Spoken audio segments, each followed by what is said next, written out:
नमस्कार दोस्तों, स्वागत है आपका हमारे चैनल पे।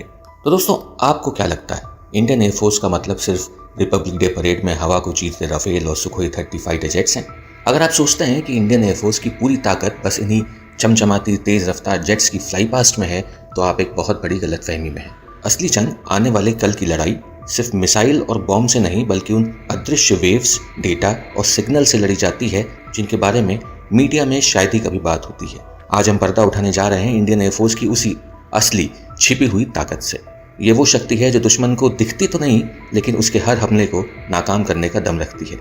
ये है इंडियन एयरफोर्स की वो अनकही कहानी जिसे जानकर हर भारतीय का सीना गर्व से चौड़ा हो जाएगा। तो दोस्तों, आज के दौर की जंग का पहला नियम है, जिसका इलेक्ट्रोमैग्नेटिक स्पेक्ट्रम पे कब्जा, जीत उसी की। ये एक ऐसा अदृश्य मैदानी जंग है जहां गोलियां नहीं, फ्रीक्वेंसीज की लड़ाई होती है। और इस मैदान में इंडियन एयरफोर्स सिर्फ एक खिलाड़ी नहीं, बल्कि एक मास्टर स्ट्रेटेजिस्ट है। जरा सोचिए, दुश्मन के रेडार, जो उनकी आंखें हैं, अचानक अंधी हो जाएं।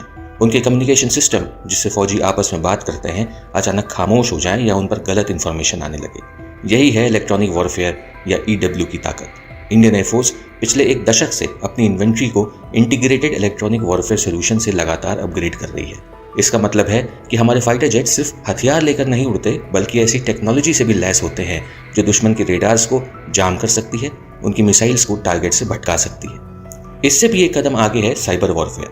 आज हर मिलिट्री सिस्टम, मिसाइल से लेकर कमांड सेंटर तक एक नेटवर्क से जुड़ा है। इंडियन एयरफोर्स इस बात को खूब समझती है और इसलिए साइबर ऑपरेशंस को अपने हर मिलिट्री प्लान का एक अहम हिस्सा मानती है। हमने देखा है कि कैसे इजराइल ने 2007 में सीरिया पर हमले के दौरान साइबर अटैक का इस्तेमाल करके उनके पूरे एयर डिफेंस नेटवर्क को कुछ वक्त के लिए ठप कर दिया था। इंडियन एयरफोर्स भी ऐसी ही काबिलियत को तेजी से बढ़ा रही है। 2000 इंडियन एयरफोर्स का प्लान एडवांस सिग्नल इंटेलिजेंस और कम्युनिकेशन जैमिंग एयरक्राफ्ट हासिल करना है। ये विमान दुश्मन के कम्युनिकेशन सिग्नल्स को चुपके से सुनकर रियल टाइम इंटेलिजेंस देंगे और जरूरत पड़ने पर उनके नेटवर्क्स को जाम करके उनके कमांड और कंट्रोल की कमर तोड़ देंगे। यही असली शक्ति है, लड़ाई शुरू होने से पहले ही दुश्मन को डिजिटल दुनिया में घुटनों पर ला देना। एक फाइटर जेट भले ही कितना पावरफुल क्यों ना हो, वो तब तक अंधा है जब तक उसे ये ना पता हो कि उसका टारगेट आखिर है कहाँ। और इस काम में इंडियन एयरफोर्स की मदद करती है उसकी गॉड्स आई। ये गॉड्स आई एक अदृश्य जाल है जिसे कहते हैं नेटवर्क सेंट्रिक वॉरफेयर या NCW कैपेबिलिटी। आसान शब्दों में अगर मैं बताऊं तो इसका मतलब है सभी सेंसर्स, कम्युनिकेशन प्लेटफॉर्म और हथियारों को एक सिंगल नेटवर्क में जोड़ना, ताकि कमांडर्स को बैटलफील्ड की पूरी जानकारी मिल सके, और वो भी रियल टाइम में। इस जाल की बुनियाद है एफनेट यानी एयरफोर्स नेटवर्क, जो 2010 में स्थापित किया गया एक secure fibre optic based communication network है।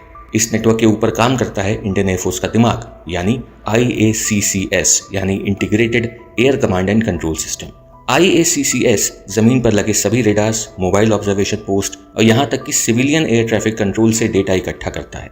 फिर इस डेटा को आसमान में उड़ रहे आईज इन द स्काई जैसे AWACS यानी airborne early warning and control system simulate data के साथ मिलाता है। ये सब मिलकर एक ऐसी लाइव तस्वीर बनाते हैं जिससे कमांडर्स को पलक झपकते ही सही फैसला लेने में मदद मिलती है।